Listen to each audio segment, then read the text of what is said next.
बिस्मिल्लाहिर्रहमानिर्रहीम। सूरह रूम की आया 41 में अल्लाह तबारक व तआला इरशाद फरमा रहा है, लियुज़ीक़हुम बअदल्लज़ी अमिलू लअल्लहुम यरजिऊन, कि अल्लाह इंसान के बाज़ गुनाहों का मज़ा उसे इस दुनिया में ही चखा देता है। और वजह क्या है? लअल्लहुम यरजिऊन, के शायद ये बंदा खुदा की तरफ वापस पलट आए।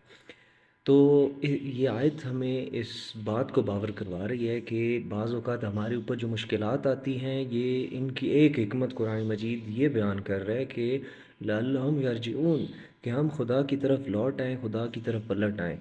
लेकिन हम इसकी तरफ अपनी ज़िंदगी में तवज्जो नहीं करते। बहुत सारे लोग माशरे में, उनके ऊपर बहुत सारी मुश्किलात आती हैं, लेकिन इसके बावजूद वो अपना तर्ज़ ज़िंदगी नहीं बदलते।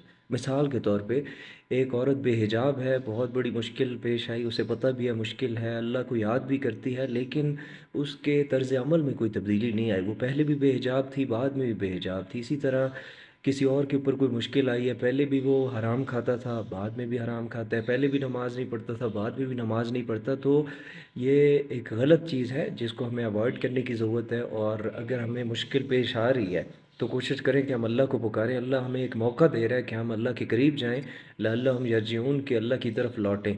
तो ज़रूरी है कि मुश्किल में अल्लाह को पुकारें और मुश्किल में अपने तर्ज़ अमल को बदलें। और बग़ैर मुश्किल के भी गौर व फ़िक्र के ज़रिए से हमें चाहिए कि अपने अमल को बदलें और अपने अमल को अल्लाह तबारक व तआला के हुक्म के मुताबिक ढालें।